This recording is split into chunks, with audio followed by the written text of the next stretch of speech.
Hey guys, welcome to the Holy Hour Podcast, the bi-weekly All Cure podcast. I'm Gavin, and thanks so much for joining us. Have a wonderful show ahead for you guys. We welcome back our old friend Scott Kruger from the Sarlacc Digest, and just always enjoy having this guy on the show. He's a pleasure to talk to and just all-around cool person. So I'm really excited. We kind of zoomed back out for this episode, and we've been doing a lot of very specifics, so I figured it'd be a good general topic of bootleg. So it's time to reminisce and go back through your old tape and CDR collections and talk Cure bootlegs in general. Just overall fun conversation that I think you're going to enjoy. Before we dive in, of course, check out Scott and the Sarlacc Digest on Mondays, his All Star Wars podcast, and you can catch him live Mondays at 8 p.m. Pacific time. So it's about 11 here on the East Coast. You can do the rest of the math in the middle there, but it's a wonderful show. They do it live on Mondays on YouTube, and you can, if you missed the live show, catch the regular podcast version or back catalog of episodes on YouTube. And of course, with our other Patreon crew, we would like to give a quick shout out to, before we get started, Lisa is up in Calgary, and she always likes us to know about Dickens, a bar up there that's been doing live streams since the pandemic on Tuesdays and Wednesday nights and Fridays as well. And that's at 8 p.m. on Tuesdays and Wednesdays Mountain Standard Time, and 9 p.m. on Fridays on Mountain Standard Time. And you can watch those and listen on Twitch at Dickens YYC. So check that out. You're bound to enjoy it. 8 and 9 Mountain Standard Time, Tuesdays, Wednesdays, and Fridays. And of course, you're going to want to check out curethreads.com, our buddy Kate's website. At the time that this episode airs, maybe give it one more day, but she should be back in action as of July 17th with a new store. And some new items, I believe, are coming up soon in designs. So keep your eyes peeled. Be very exciting to see what new Cure-related products she'll have for sale over there. Always cool original designs and artwork that she's created, as well as children's books that she's illustrated are for sale over there. Her latest, The Secret Life of the Sloth, has been getting many reads in my house and never gets old. So getting a lot of miles out of that book. I recommend you check it out too if you have a little one or just a big fan of sloths. So go on over to curethreads.com and see what's up over there. And on top of that, our regular Patreon crew, always got to give a big thank you and shout out to them. We got Donna and Craig and Jeff Hilton and Matt and Jeff and Suzanne, and we got John, and we welcome Ben, and we welcome you guys if you're curious out there. If check out patreon.com/The Holy Hour Podcast, see if you want to be a part of the show. Always throwing up bonus content over there too. Hope to have a new one out for these guys soon, as well as something I'm looking into. I don't want to disclose yet because it's not officially in the works yet, but trying to get another little thank you out. So keep your eyes on your mailbox to all the Patreon crew out there. I'm trying to find another little something. If there's some leftover extras, I'll try to tempt you other guys with that. So check it out if you're interested, but otherwise no worries, and thank you so much to the Patreon patrons. And also, this is the week that Robert's supposed to make his big announcement, if I've done my math correctly, but who knows. As of now, we haven't heard anything, but let's keep those fingers crossed. If something has got announced since recording this, we will address it as soon as possible, and let's keep having faith that it is some kind of tour or album announcement. Hopefully we'll have something to celebrate pretty soon, so we'll keep our ears peeled for that. But let's get on with the show. Like I said, very excited to talk to our buddy Scott, and I think you're really going to enjoy this one. So now I give you myself, Donald, and Scott Kruger of the Sarlacc Digest a little talking about bootlegs.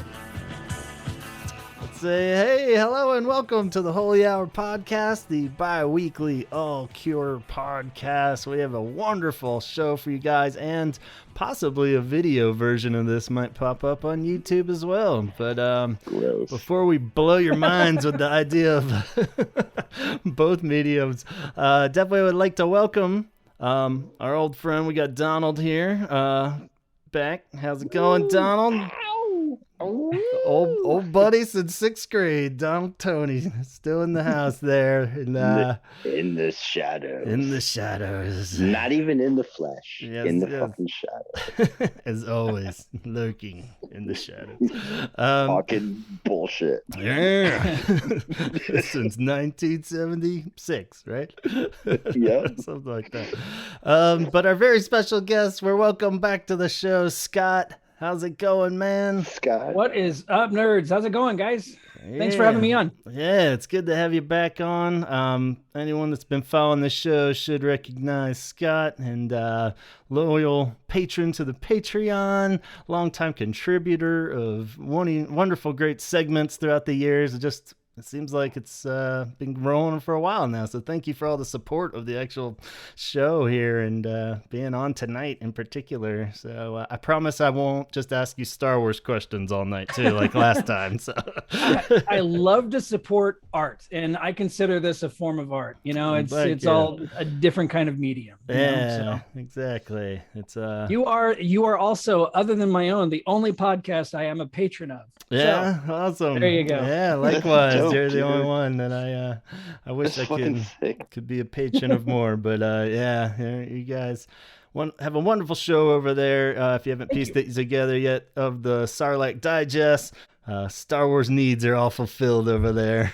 so thanks for sharing and making that void complete for my life and hopefully many other people out there. Absolutely. Our buddy Chaz wishes he could be here tonight. He said he was behind in t-shirts and laundry. One of those might be true. Both of them, not sure, but he sends his regards and really wanted to talk to you. So, one's not mutually exclusive to the other. I mean, laundry and t-shirts. True. You know? I'm just like, if you run out of clean clothes, it seems like that wouldn't be a problem in his house. You would just have plenty extra t-shirts. Let me just grab one. Yeah, all the kids are just wearing like oversized Cure shirts, you know. He's like, cinch it up with the belt. You're good. Yeah. You got this. I gotta say though, I do love Chaz's shirts. I've ordered so many. We're talking bootlegs tonight. Yeah, right? so that's the theme of tonight's show. Chaz is so bootleg. Maybe that's why he's not here. He was all like, "Oh shit, they're gonna catch on. I am the king of bootleg." I wore my own bootleg shirt today. Yeah, that's an awesome bootleg shirt. And thank you. And the other one you made that you sent me one was great with your art design with the album covers. We all love that one too. And thank you very much. Yeah, and I got one of Chaz's on too, the old Lullaby shirt. But, I was gonna grab one of his, but I decided to be, put my own shit for a second. Yeah, totally. I was gonna wear yours, but I didn't want to be a super fan, and just be like, "Hey, look, I'm wearing your T-shirt." So, gotta draw the line, So, but yeah, we're talking bootlegs tonight, and we figured it'd be kind of a cool step back. We've been way up into specifics, and a lot of times we like to vary it up here, where instead of going on about like specific albums and songs and whatever, we can kind of step back. Not even just recorded. Yeah, but like all we're talking kinds about of t-shirts, posters, fucking art, like just bootleg shit. DVD, yeah, Etsy, right on, all man. over, man. That's everywhere. VHS for everything, but the Cure definitely, gets to the point where it's a little exhausting sometimes, just going through like bootleg shirts and stuff, and then you start really digging deep, and you're like, ooh, what's this? Personalized Robert Smith action figure, they're out there, right? God damn it, I want one of those. If ever there was a human being that needed to be a Funko Pop, totally. Robert Smith. He's a living, breathing Funko Pop. They should make one. Yeah, it seems like maybe I need to get on that. There you go. Yeah, you got connections, right? You can make that happen. Bro, I need to stop by Hot Topics and check out the Robert Smith Funko Pop collection. That would actually make me go to Hot Topic. Yeah. Let's do it. Let's pause. Let's go to... You're gonna trudge through COVID. Yeah. Go to a mall and looking for a Cure Funko Pop. Totally. Damn straight. I'm vaccinated, man. Yeah, you can't touch me now. The only reason I got vaccinated. So go to Hot Topics and look at the Funko Pops. I need to get a Robert Smith and a Simon Gallup Funko Pop so they can bump booties while playing just sit there and play with them. Sounds good. But, This makes me want to stop doing the podcast. Yeah, he's just good. You're just talking about Gear Funko Pops. Yeah, I'm really like, I'm done. I'm out. Like, I'm fucking out. The light gets dimmer and dimmer on Donald. We did it. We finally destroyed his soul. But well, let's start out on the music front, since we'll bring Donald back in before we totally lose it. But yeah, I was curious with everyone, because I guess when we were messaging back and forth, Scott, about like you had sent me a bootleg of the what is it, TNC Secret Show one. It went back to the what they call it, Blue Soft Rooms or something. Yeah, I've seen it with like 4 different names. That's another great aspect of bootlegs, is you can end up buying the same one like 6 times, or I'm just like, what is? Oh crap, this is the same thing. But they come up with a different clever name. But basically, it was the show from Play Out, right, where they were testing out the smaller gig one where they played Big Hand, a few of the other Wish songs before they, before Wish came out. So it had like Cut Slash Away and Letter to Elise, but that wasn't in the video, I guess. And they did the MTV Unplugged. Yeah, so which is beautiful. Yeah, that one's great. I love the little baby piano that they use. Little toy piano. Just love it. Works great. But and that just kind of got the ball rolling on the idea of these bootlegs. Right. And so I mean, I guess just a good general question off the top is where both of you guys stand at this point, or previously in your life. Are you like diehard bootleg enthusiasts where you love to just scope them out and scrounge them up? Do you dabble in it, or very rarely listen to them or collect them? I like bootlegs. I recorded lots of shit from like the radio, and we lived around like a really good radio station when I was a kid. When Gavin was a kid, WHFS. Yeah. And they would play like full shows. Yeah. You know what I mean? And then like they'd play shows.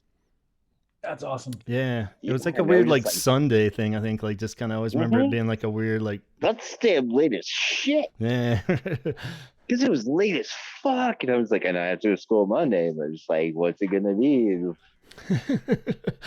I remember from that HFS thing, like you were talking about, Cure related, I recorded one off of that I had on tape for a long time, even like when tapes were kind of fading out and done, and I was going full CD, but I always held on to that one tape. Was a Kiss Me era one, because it was weird, because it had like One More Time and stuff. It was just rare enough, or pre that internet era where you could scrounge around and find these, but like a few of those you never really heard live by that point. This was probably like 90 maybe or something, so it was like hearing those, were pretty much like a gold mine, so yeah. So you're pretty pro bootleg then, huh, Donald? I've been moving house, and I have moved like 12 boxes of records that like I'll never listen to. They're just like shit for like samples and like, or they're just like old and nice. Like I love bootleg shit. Like my whole life is bootleg shit. There you go. You know what I mean? It's like, and I love it. Like I love seeing like the underbelly of people doing stuff. Like that's why I like that Wish one. Was like they're warming up. Yeah. And just hearing a band when they're getting loose, like, sounds so good. I love hearing that one in particular. They're getting loose. Not only that, but it's like a rehearsal for one of their next performances, and he's yelling at the audience, "Could you just back up? Just back up. Tell you what, why don't we turn around and play to the other side of the room, and you guys can just back up?" And he's yelling at the audience. Yeah, it was cool because the version you sent me of that one, the quality was better, but then I had like a crappier quality one where it had like longer, like they had trimmed some of that even. It was like longer periods. It was one of those like oversold small show things where it was like this whole like back up, people are getting crushed kind of thing, that was just going on. And, he'd be witty about it in between some songs and make jokes. And then other ones, he's just like, stop, we're going to have to leave. People are in pain, And I was just like, oh, geez. But yeah, it's cool to hear that, I guess, on some level. Where do you stand in what's that? I would say fans making things worse. Yeah. Exactly. As a Star Wars fan, I will absolutely say I understand that. Yeah. Throwing that out there. Because that's an aspect of like a bootleg. Yeah. You know, it's the person that's like seeking it out. Mm-hmm. And I'm not like, you know, I've done that. I do that all the time. I like seeing bands like a little like, you know, behind the scenes or like off their feet or just like a little wild, like just messing around, or just like a really good raw show, like a good bootleg, like. Yeah. And it's weird from the Cure because it's like there's bands like Fish or whatever, you know, like where it's like that's the whole reason like a ton of people like jam bands. It's like the shows. I made the mistake of going to a Dave Matthews Band concert once because I was bored. Yeah. And you know, you get to one of their 3-minute long songs, and 15 minutes later they're still going on the same goddamn song. It's like, okay, guys, it's shuffle. Yeah, I'm tired. It's I need a beer. But then someone has like a whole ass like collection where they're trading for other people for like other shows of that show. Yeah, because it's different. Yeah, I mean, I guess with the jam bands, that is like the thing for why bootlegs are so big, because it's like, yeah, while they're dicking around for 12 minutes, it's always going to be different, you know? It's like, great. Yeah. So, and it's like, I'm not like a Fish fan or anything, but like good for them for having like a whole career. And there's like, I like that aspect of like their fans, like being so obsessive about like their bootlegs and stuff. And it's like, yeah, like, it's kind of nice. Like, fuck yeah. Like, you guys are talking about being nerds, like nerd out on some shit. Like if you're a nerd and you're into bootlegs, like Fish, that's what's up. Jackpot. Yeah. You know what I mean? Yeah. What do you think, Scott? Is it something you've been collecting over there? Because I know you got a strong collector side of you. Oh God! Right. Why don't you like Fish, man? Yeah. It's like I collect. For me, I did not grow up in an area like you guys. I grew up out in the middle. I think we went over this whenever I was on before. Yeah. I live in the desert, man. We had country music and top 40. Yeah. So whenever I discovered, there's a town called Claremont. It's about 80 miles from here. There's a record store there called Rhino Records. And a buddy of mine said, we got to get you out of this desert. So hopped in the back of his pickup truck and we went, what they say, down the hill. And this record store, I walk in, and this is, I want to say it's like 1990. And there is Entreat and Concert, the cassette tape with the Curiosities on the back side, on the B side, and on cassette. Yeah, I still have it on cassette. And dope. It was my introduction. The Cure, not only being my introduction to how the music business really works with singles and albums and all that stuff. It was also my introduction to bootlegs and live albums. And there was a case. There was a case at Rhino where you could go and look at the bootlegs that were in there that were like $200. And it was, actual CDs. CDs were kind of still fresh at that point in time. But it was like, here's a concert from 1985 of The Cure, but it's going to cost you $200. Yeah. And are these the ones with like the printed up covers and stuff? They were like I guess a lot of them were like Italian bootleg pressings and stuff like that. Yeah. One in particular, one of my other favorite bands around that era was Jane's Addiction. It was my first concert I ever went to, was Jane's Addiction. And at Rhino, they had a $200 bootleg set. And I just remember drooling over this thing, and it eventually became Kettle Whistle. Yeah. They were like, okay, you guys want this? Fine. And they released it themselves. And it was kind of cool that way. Yeah, that's awesome.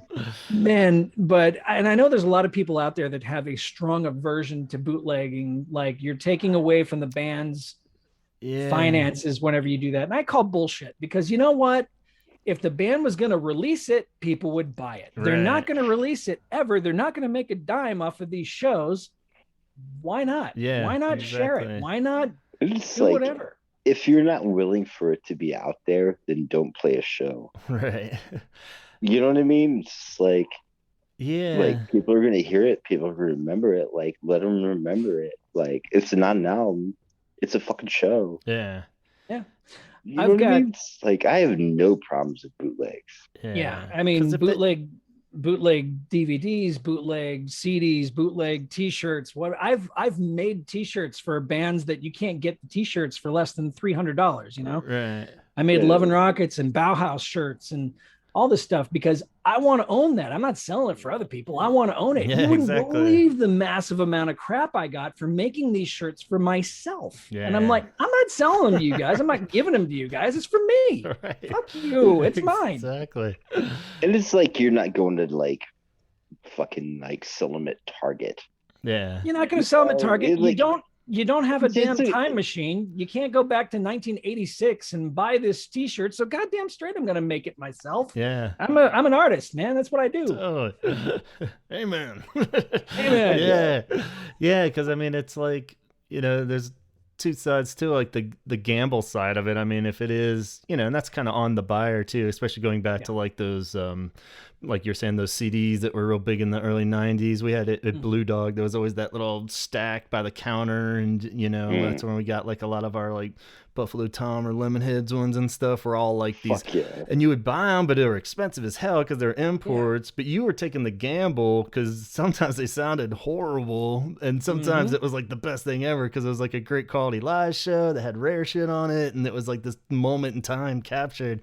So it's kind of like, all right, that's on the buyer too if you want to take that gamble. And yeah, sometimes you did get burned, and sometimes you didn't, you know. And, but I mean, that, like you're saying, that's not like a show they're gonna put out either. Like the band's gonna clean it up, and you know, if there was some like bootleg version of like show going around or something, yeah, I could see them being like, what the hell, wait, you know, we're gonna put this out, you know, like if somehow they got it before the Cure released it or something, you know. But as a fan of these bands that I like to buy bootlegs for, or make T-shirts for or something, if I were to still find a legit version of it, I buy it. Because that's the collector mentality in me. I want an official one too. As I was saying that out loud, I was like, a kind of a shitty version of show would be kind of cool too, just to hear like some crowd version or somebody even with like, and I think a lot of the like not caring might have gotten washed out with like YouTube and phones and stuff. Like everyone's just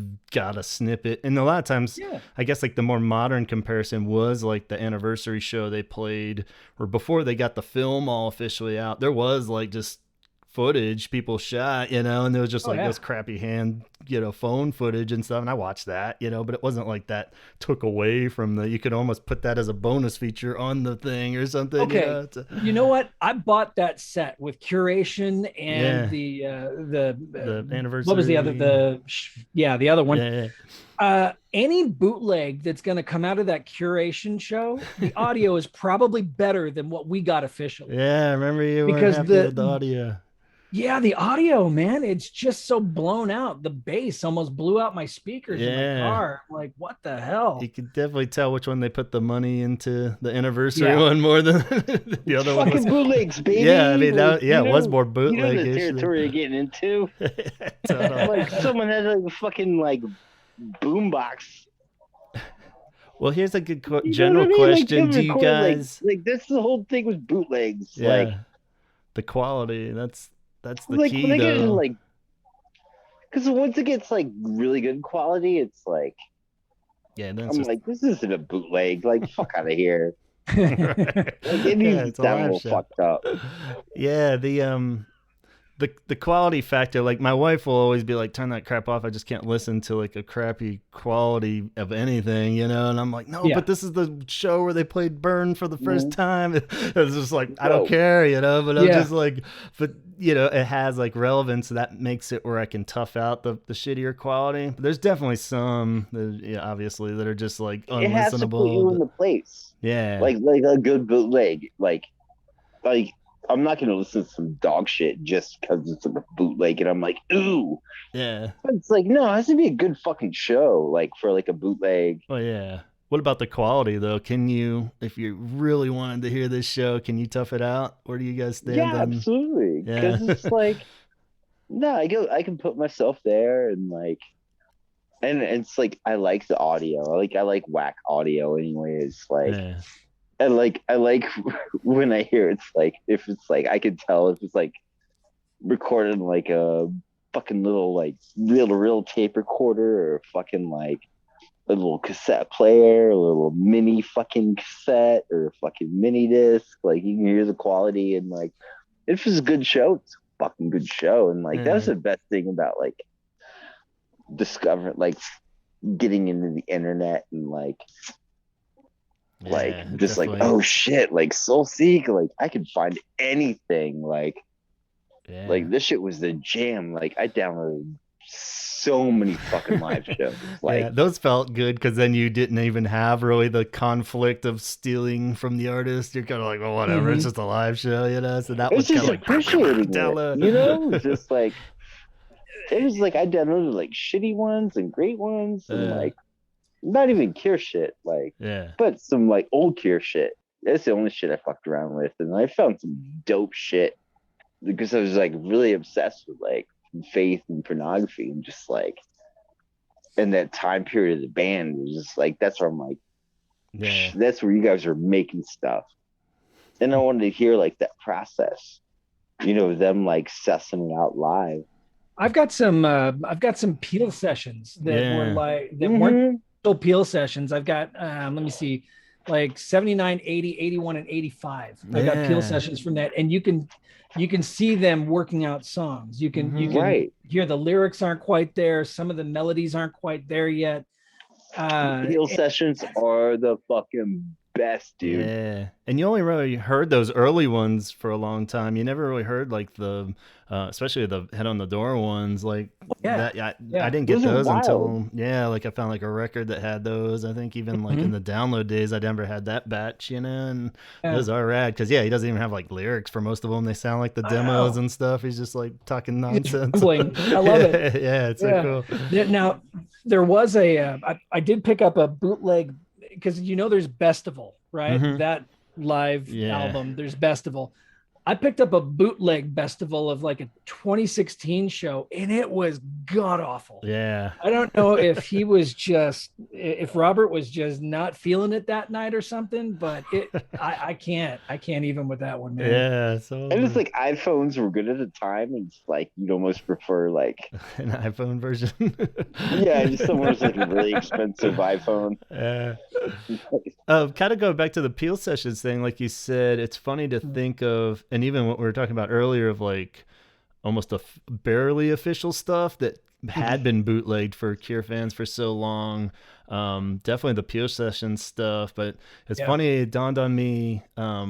I bought one off of somebody early on, and I had copied of Join the Dots, like all the B-sides forever. Nice. Because like Join the Dots didn't come out till like what 2004-ish, 6 about maybe that, or something like that. So I mean that's pretty late. Like if you've been going with the Cure for that long, I mean like to think that I didn't have Exploding Boy on a CD unless we bootlegged it. I mean we all probably converted it and figured out the nerd way to burn it on as soon as a burner. But it was like just to think that there wasn't an official version of all those awesome B-sides till Join the Dots. That's like nuts. So it's like, bootleg that all day. Actually, I didn't even want to get rid of my bootleg because it was like one of my favorite Cure albums for so long till Join the Dots came out. It's 2004 and is when that came out. And I swear, I remember actually the day that album came out, I was listening to it, bought it at Best Buy. I got the Best Buy first thing in the morning and bought it. Popped it in my CD player in my car, and I was driving down the road, and I felt like I was 15 again. Yeah, that was just listening to those songs crystal clear. Yeah, that was magical. The longest time, my Standing on a Beach double CD or double cassette, of course. There was a crunch in the tape right in the middle of Exploding Boy.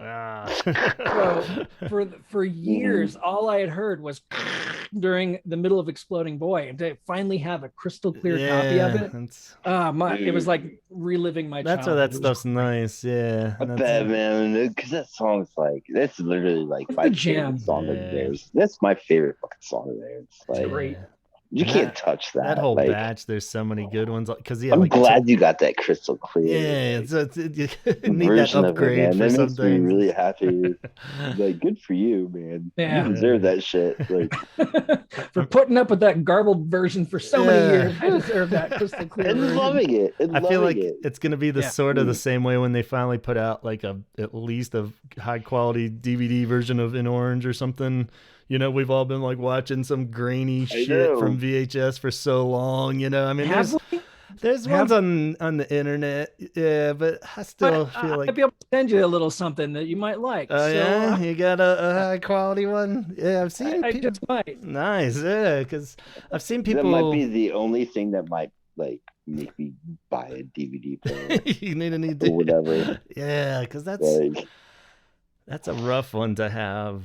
Like, you know, just a shitty strip from your VHS, you know, it's like, it works and I watch it like way more than I probably should still, you know, but at the same time, I've seen like on YouTube, sometimes people will clean them up, but then they like get pulled off the YouTube, like anytime, it's never consistently on there and stuff. So there was a guy on Facebook a few years back who was kind of Looney Tunes, but one of the cooler things that he did was he would take the video files and the audio files and clean them up. And he would, if it was really convoluted, but if you asked him the right way, he would email you copies of these things. Wow. So I had like the crystal clear FLAC files from In Orange, just the audio files. It sounds like a FLAC. Get out of here. It's gone FLAC. FLAC file. And a like we're talking like almost a Blu-ray quality of the show. Wow. Shit. Yeah. Geez, that'd be amazing. Why that hasn't come out officially? If this guy can do it, just hire this guy and just hire the guy. Or I'm sorry, are you so beyond money that you don't need to? Yeah, maybe not. I don't know. Come on. It blows my mind. Here's a question. Have you guys ever made a bootleg? Have you been the one in the crowd with the tape recorder back in the day, or snatched any kind of official bootleg of a show you've been to?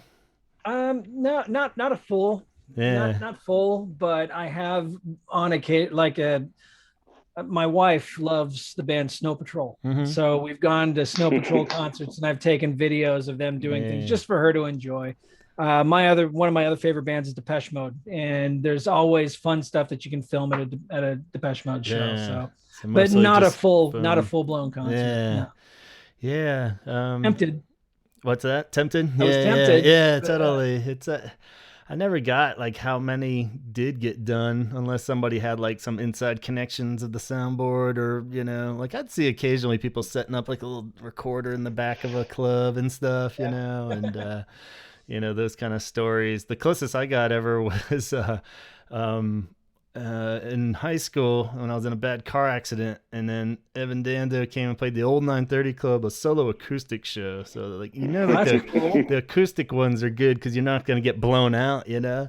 Yeah. So I brought a little tape recorder, but I was in a wheelchair still at the time, my brother, and it took me, and I put the recorder in the wheelchair. I was like, they're not going to fucking frisk a crippled dude in the wheelchair, you know? So, dude, I really think with that wheelchair thing, we really could have taken it further. Oh yeah, I was like, we could have put song of like miking you up in your wheelchair. Yeah, I could have like a whole 4-track going and stuff. Better, yeah, and I was so like scared to death that I was like leaning back against the recorder through the whole thing. So it sounds terrible, but it was great because I had this tape, and it turned out to be like a really rare show where he just played all these covers, but I didn't know they were covers at the time. So I ended up like discovering like 6 different bands at least from this recording. You know, and it was just like a really cool thing to capture, you know. I have that shit on cassette. Yeah, I copied it for everyone. Yeah, I definitely, it got its miles out of it for sure. But yeah, back in the 90s, we went to a concert, and Soul Asylum was actually one of the bands playing. Yeah, I'm like, all right, this is gonna be cool. Soul Asylum's pretty awesome. And they come out on stage and they start playing Van Halen's Jump, and I'm like, nice. Okay, this is different. And then he says, this is the last night of the tour, so we decided we're not going to play any of our own songs. And the entire, I didn't even know they were playing Boston songs and just random crap, and I'm like, this is not what I paid for. Yeah, totally. So yeah, it could definitely backfire when they're doing that, you know. It's like, this is all covers night, but it's like Play Frustration Incorporated. But guys. Yeah, that's right. But I mean, as far as a bootleg too, I mean, just tying back to that, it's funny how like now I've kind of stopped where I'm like binging them and finding them online and snatching, especially Cure ones. It kind of does depend on if something weird happened at that show. You know, you're never gonna get them all. It's kind of this the defeatist collector in me where I'm just like, what's the point? You know, I'm never gonna get every Cure show. You know, so like, well, I still went down to Rhino Records about 2 weeks ago, and that's where I picked up a couple of Cure vinyl bootlegs, and they still to this day, at least the prices are now $20 instead of $200. That's good. But I'm still buying bootlegs from them. My buddy Kevin, he loves Muse. I mean, he fucking loves Muse. Right.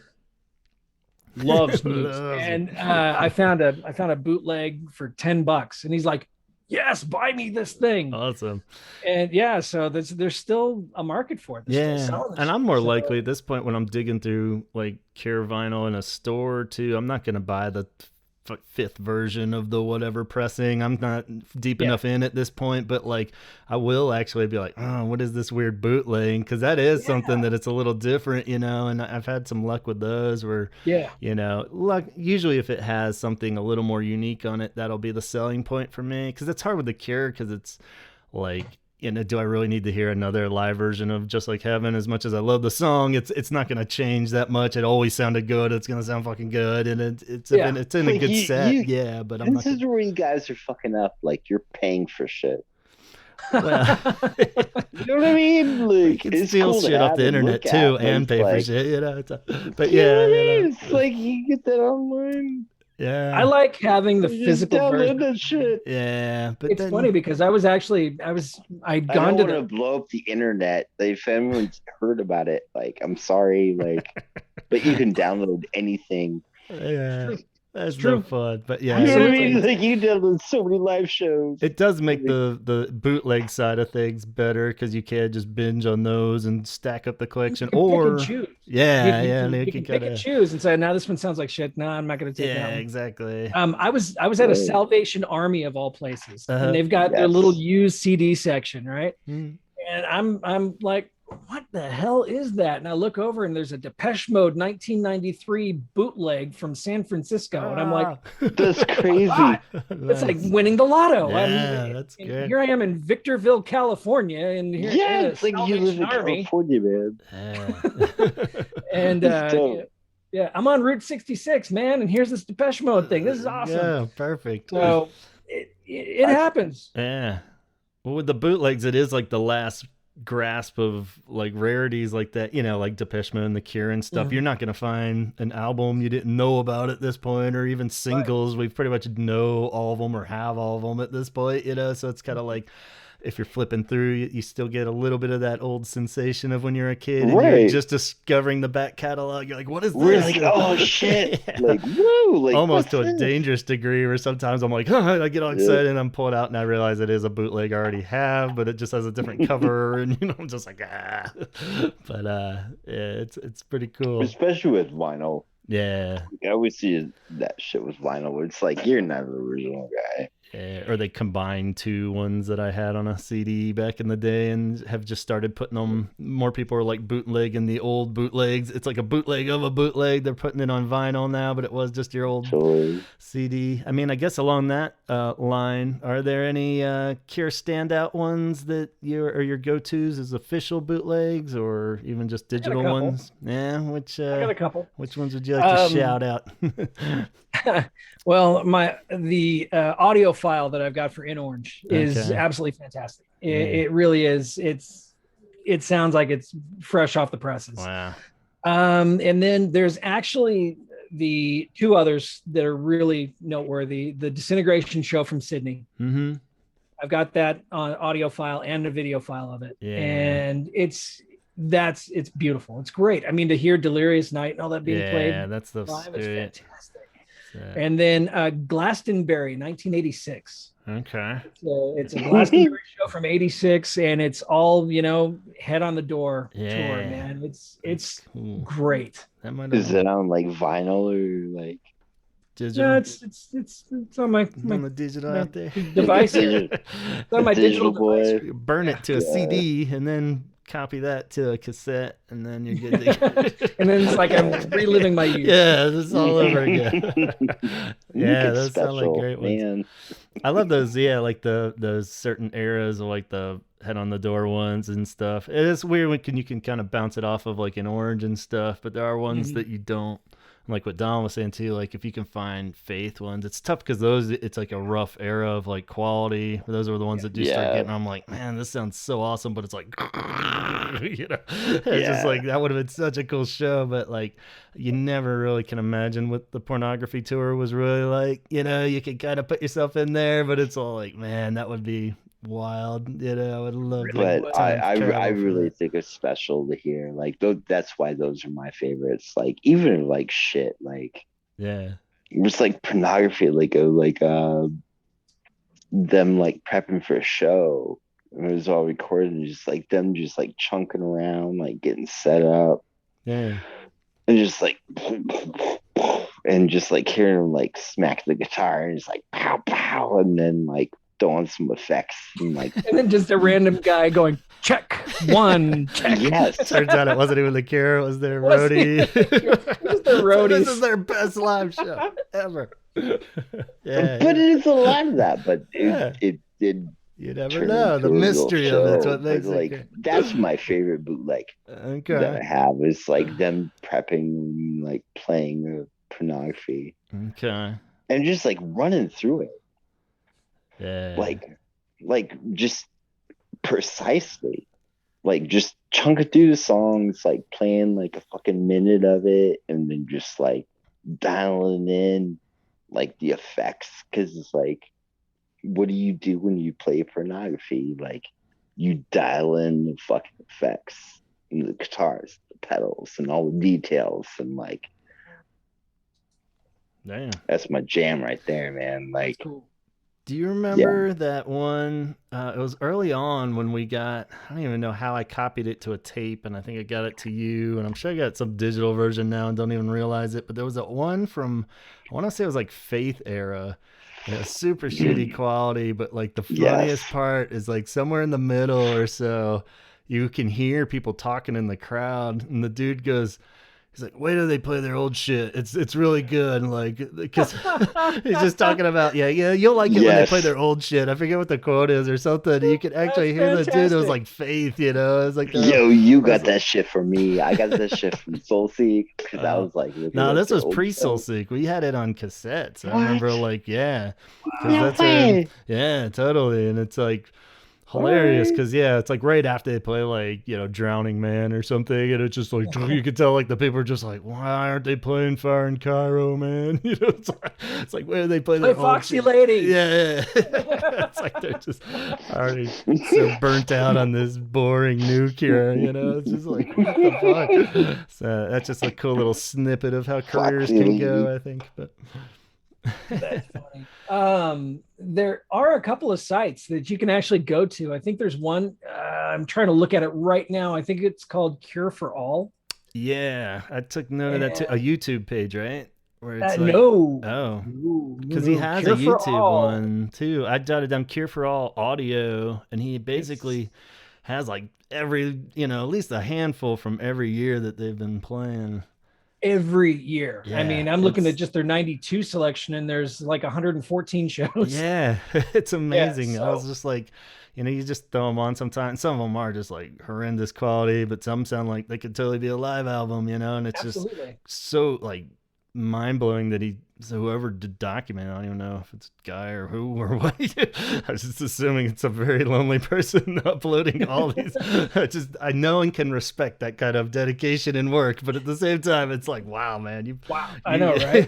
It's like I would just be in so fear that somebody's gonna like flag it, like especially YouTube. They're just gonna take the whole damn thing down after put up all this work. But so this is a blog though, and you can blog download them.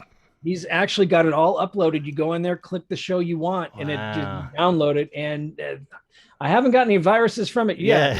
And I've got a pretty good antivirus setup going on here. It's part of the bootleg life, I guess.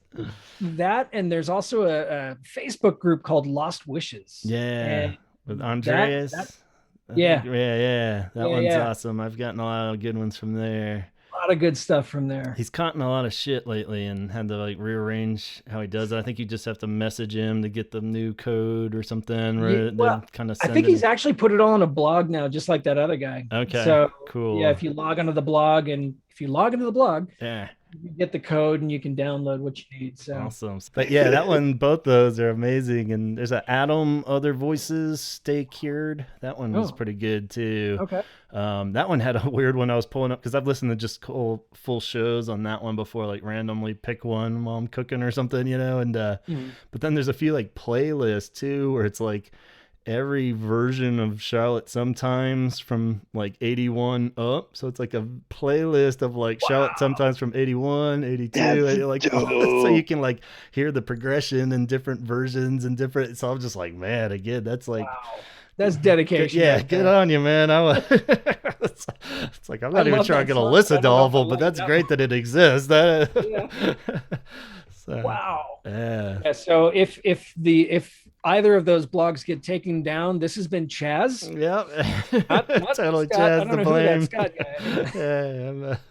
Donald removed his shadowy image. I see he's Mr. Farty has left the building.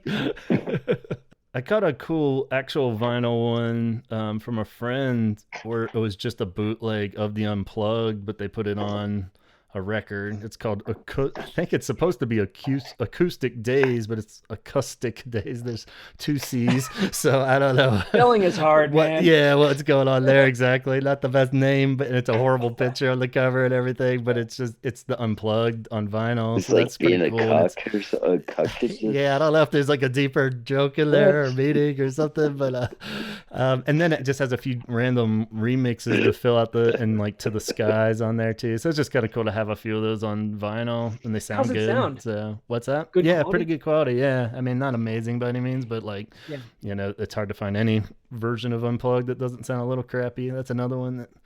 Yeah, I ripped mine from YouTube. Yeah, so gotta do what you gotta do. Yeah, man. Exactly. It's one of the ones where you will put up with a little more pops and fizzles because it's so good, But So yeah. Shake New York Shake was another one. My brother bought me that one. It was a 2008 show from Madison Square Garden, but it was kind of cool because you could tell it was like, because they're all longer songs, it's like 1/18 of the actual length of the full show. It was only like 8 songs or something probably, but some of the 413 ones that were it had like Baby Ragdoll Book was the original name for It's Over, and they're kind of rougher, so it kind of sounded better, like Perfect Boy and stuff. I want to hear a live version of Underneath the Stars. I don't know if I've ever heard a live version of Underneath the Stars. Yeah, it's the production quality on the official recording, his voice is buried so far down. I didn't realize, I think I even sent that into you whenever you guys were reviewing 413 Dream. I didn't realize the lyrics were that good because they're really good, but they're so buried in there. I kind of liked it because it's more like plain song, a little nod back to, the mumbly side, but it does go a little too far where it's like, man, they're so good. You should bump those up a little. Especially because the whole rest of the album is like over the top, like vocals right in the front, so it's like. You can still understand plain song though. I mean, Underneath the Stars, I'm like, oh, what? Underneath the Stars. Okay, I heard that. Yeah, totally. That's one I would love to get a bootleg of Wild Mood Swings because I saw that tour twice. Yeah. And those songs were so good live. Yeah, some of those do. So overproduced on the album. Yeah. Yeah, there's that angle with a lot of stuff. I mean, anything live or some of them do, like kind of what I was saying with those 413 ones, not that I'm even too anti. I know a lot of people are anti the production on a lot of that album, but like a few of them did kind of hit me because they're a little faster, a little looser, and like just everything was a little more live scrambled, and like Perfect Boy and stuff sounded like way cooler. And I was like, man, yeah, I wonder if some of those later stuff I think could all kind of benefit more. Yeah, put a playlist together of, because there are like, I mean, every Cure show is pretty much out there. Like I made a playlist of every show I've been to. I've been able to track down a bootleg version of it. Like most of them aren't listenable, you know, like the 92 one that was like Donald and I's first show is just like, it's there. It's nice to know that I have it, but it's like so horribly quiet and like, just like, you know, so, yeah. But, I have that. Yeah. You sent that to me. Yeah, it's beautiful just to have it. But it's very beautiful. Oddly, I don't have the most recent, that Austin City Limits, the last live show they've played. I can't find that anywhere. Them just because it's Austin City Limits, I guess they've like really clamped down on that. There isn't even any like YouTube footage really much online and stuff. But I haven't looked for the Daydream Festival because that was a great show. Yeah, and that's another one. I think there isn't really much floating around. Oddly, I think they probably clamped down, and I don't think it's the band. Like going back to like our original of like, I don't think the bands care anymore, especially the Cure. So it's always like the venue or whoever the is like. Because they're probably all filming it anyway and stuff. So it's more like getting the rights from the venue as opposed to the band at that point, you know? And it's like a few Cure shows I've gone to, like, if they'll play I just want to get one song. I'm surprised, like, the iPhones actually get a good, because they have all that condensed shit of the, compression already in there and stuff. So, like, it's better than a lot of the bootlegs I listen to regularly if you just stick it in your, like, back pocket with the voice memo thing going. It's so fucking easy. And those venues, I'm always like in the nosebleeds back on the wherever at the pavilion anyway. So it's like you get a good like distance away where you're not getting blasted out by it. So the only problem is you're going to end up having, in mine, you're going to have me singing along really loudly. Don't mind the idiot singing along. That's just me. Yeah, me too. So it's like, or you get the three idiots all around you in stereo going, singing. And the girl behind you screaming so loudly that it's louder than the music. I don't want to go home yet. No, one more beer. Shut up. They haven't played Love Cats. It's just like this isn't a Alanis Morissette pavilion show. Yeah, totally. Like, could you? She has her own pavilion now. They should start naming all those big stadiums after, like, it's Eddie like, Vedder Hall. Yeah, exactly. Instead of like the BB&T Arena or whatever, it should be the Eddie Vedder, Memorial. It's like, I'm not dead yet. Wait a minute, I'm not dead. Like what do you mean a word? It's just like him going like, oh, the Creed Arena. Totally. Yeah, it's just like 5 seats in the back of a Volvo or something. Yeah, totally. Oh, I'm sorry, it's Creed. It'd be in the back of a Ford. It's just for Dodge, Oh, Jesus. So we better wrap this up here. I don't want to keep it too long and we're winding down. So, I think the bootleg version of this episode might be on YouTube. It might not. And I think everyone should keep their eyes peeled for more bootlegs out there and let us know how you feel. But more importantly, thanks so much, Scott. Always a pleasure. Thank you for having me on. It was so much fun. Thank you. Yeah. And Donald, you held it together, man. We've lost your visual. How to get the... How to turn the camera back on? Yes. Yeah. Absolutely. You never know what's intentional and what isn't. But we'll be here all night, Scott. But we'll let you go. So, all right. That was really sick, dude. Like, it was a really fun conversation, man. It was. It's really nice talking to you. Thanks, Donald. It was nice finally getting to see your face, man. Most of it, anyway. There it is, buddy.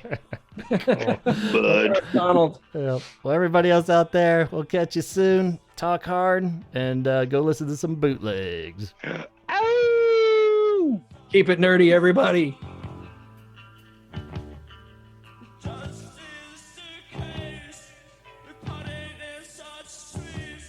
All right, my friends, that's our show for this week. Again, special thanks to Scott, always a class act.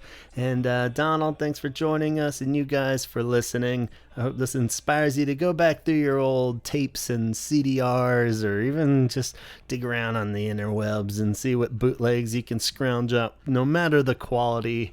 So be sure to subscribe to this podcast on the Apple feed so you don't miss any upcoming episodes, or if those old ones were dropping back in there. If you haven't been listening to them on the YouTube page there, you can always wait for them to re-emerge. We're getting down to the wire. We almost got all of them in there. But keep your eyes peeled. Subscribe on iTunes if you haven't. And rate and review, too, if you're feeling nice. We appreciate it. Follow us on the Facebook page, too, where you can also chime in on the comments for each episode. If we missed some crucial piece of information about bootlegs you would like to share, or maybe you have a favorite Cure bootleg you could even post a link to, or tell us where or which one it is. We'd love it to hear from you. And on Instagram, of course, the Holy Hour Podcast, where you're going to want to follow that for the most up-to-date information, probably, or feelers for upcoming episodes. It's going to be there on Instagram. And if none of that fits, just email me at gavinconnor@gmail.com and check out 17secondshirts.bigcartel.com, where you can check out Chaz's cool Cure designs and see what he has up for pre-order. Until next time, hopefully we'll have a big announcement for you soon from the Cure that we can discuss and hash out all the juicy details with. So take care and talk hard. I hope you like the rest of it. Fuck Robert Palmer, fuck rock and roll. En zo eindigde Simon Gallup het concert van de Cure in Werchter op 5 juli 1981. Fuck Robert Palmer, fuck rock and roll.